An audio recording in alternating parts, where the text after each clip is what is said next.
What's up guys, my name's Cam, you're watching Sorry Garage, and today I'm going to show you how to change the cabin air filter on a first generation, so around 2005 to 2011 W219 Mercedes CLS. And for this video I'm going to be working on my personal 2007 CLS 63.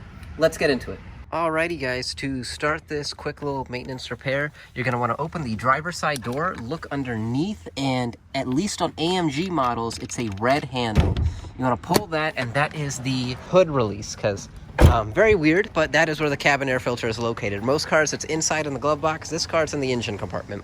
But once you've released the hood, you only have to pull it once, and then right here, okay, so to the right of the Mercedes symbol, there is a hood release. Or a latch. You just pull it up like that and it releases, and then we can see our beautiful M156 naturally aspirated AMG V8. Beautiful. Anyways, the cabin air filter is located right here in this corner. Alright, so yeah, the cabin air filter is located right here in this corner, and all you need is a ratchet with a 10mm socket. Joe, come close real quick. There's only one bolt holding it in. It's this right here, this plastic black one.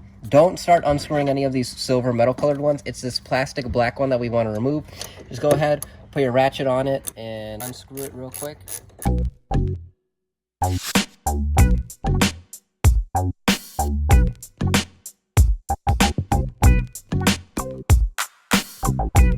Okay, once you have it off, it should look like this.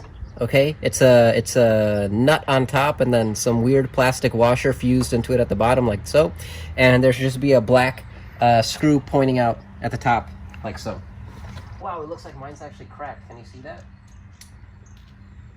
My little thing right there? Yeah. All right, anyways, then you're gonna have 3 of these plastic screws right here, tabs, whatever. You just rotate them to get them off. This one, a little silly boy, doesn't really do anything. Okay, it doesn't on my car. I looked, it doesn't plug into anything. I have no idea. But these other 2, you can see there's indents cut into the thing we're going to rotate, and there's plastic tabs that clip into it that are part of the cover. Does that make sense? See how there's like indents or cutouts? When we lock it back in, you want them to snap into place like that. But right now we're just going to unscrew them, unsnap them. Same over here. And then this thing just comes right off. Yeah, there you go.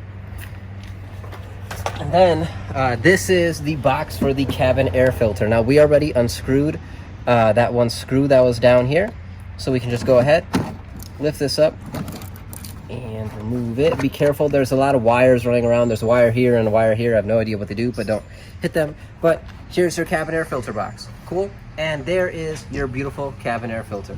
Okay, so here's our cabin air filter. As you can see, mine is super clean. I really don't even need to replace it. There's no dust, there's no nothing. But obviously you need to replace this if you're watching my video. So what you want to do is take your hand, stick it inside here, if that makes any sense. Apply some pressure and it'll pop. There's just one tab holding it in up here. Okay. You want to work it and get it out like that. Alright, so this is what the filter looks like. You can buy a Mercedes cabin air filter like this. If I can find links to it, I'll link it down in the description down below. Or if I can find any cheaper aftermarket alternatives, I will link those in the description down below as well. A lot of those aftermarket ones, and even OEM ones from Toyota and Lexus, they have directional airflow arrows on them, but I don't see anything on this genuine Mercedes filter. Joe, come close. All I see is a bunch of stamping like Mercedes-Benz, and then there's the part number and stuff like that, and the other side has absolutely nothing. Okay, so as far as putting it in correctly, if you're buying a genuine one, just make sure the markings are facing up when you're installing. And then to install, I like to install the skinnier side first.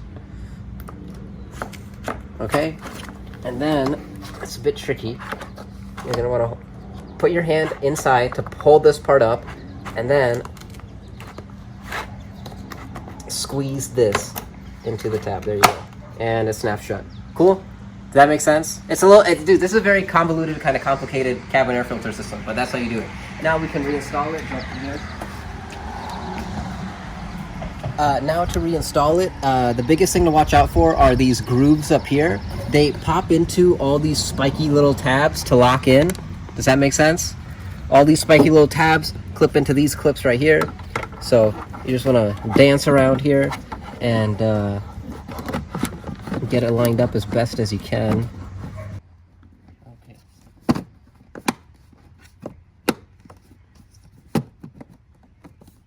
Alright guys, as you saw in that last clip, it should click into place. Don't come close. This little tab should line up here. Mine is unfortunately cracked, but make sure it lines up over the screw. Everything's snapped into place. Then we have this little cover. As you saw before, there's 3 little clips. This one is a little silly boy, doesn't do anything, but these 2 do clip into place. They go into this hole right here and this hole right here. Does that make sense? That's where these things are gonna go. Take your time, line it up. Not really a big deal. Did I get that one? Wow, that one actually always gives me trouble, but I got it on the first go. And then this one, and there you go. And that's all there is to it. Super quick, super easy, 5 minutes or less, guys. A little convoluted system, but at the end of the day, it shouldn't be a big problem. As always, I hope you guys found this video entertaining, and I hope you guys learned something new today. If you did, please give me a thumbs up down below. It really helps the video spread. Consider subscribing. I'll have a lot more maintenance videos on the CLS coming up sooner or later. And with that all out of the way, guys, I will see you all next video. See ya.